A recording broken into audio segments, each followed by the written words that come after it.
Граѓани и екоактивисти го блокираа пристапот до депонијата Дрисла, за како што велат да го изразат револтот од енормното загадување за кое потенцијален виновник е и Скопската депонија.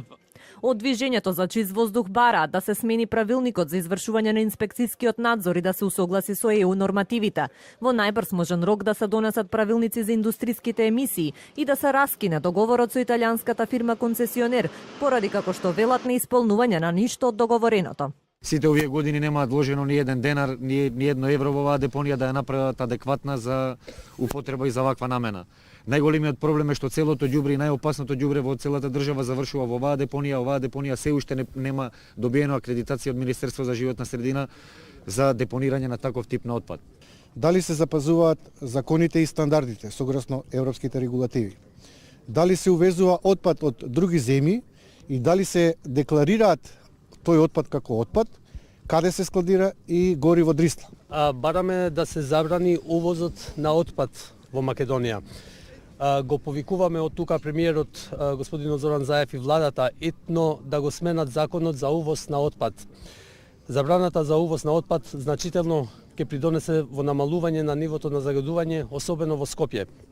Директорот на Дрисла пак тврди дека депонијата не влијае на загадувањето на Скопје, што се однесува до барањата за промена на правилниците. Тоа вели е работа на Министерството за животна средина.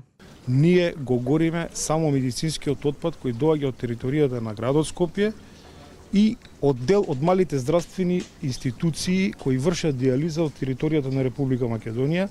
Покрај тоа се горат лекови со поминат рок и одредени неопасни отпади, како што се кредитни картички, доверливи документи. Од град Скопје, кој има 20% удел во депонијата, најавија дека во февруари ќе се донесе одлука која од фирмите што учествуваа на тендерот ќе ја добија концесијата за Дрисла. Комисијата ги имаше прелиминарните седници, средби со станоци. Очекувам ангажирана е неутрална една евалуација да се изврши на понудите со цел да добиеме една реална слика на тоа кој треба да биде корисник на Дрисла. Дали депонијата Дрисла извршила кривично дело загадување на животната средина и природата, веќе цела година истражува и јавното обвинителство. Од таму велат дека биле прибрани информации од извршените контроли на депонијата, а сослушувани биле и представници на Инспекторатот за животна средина.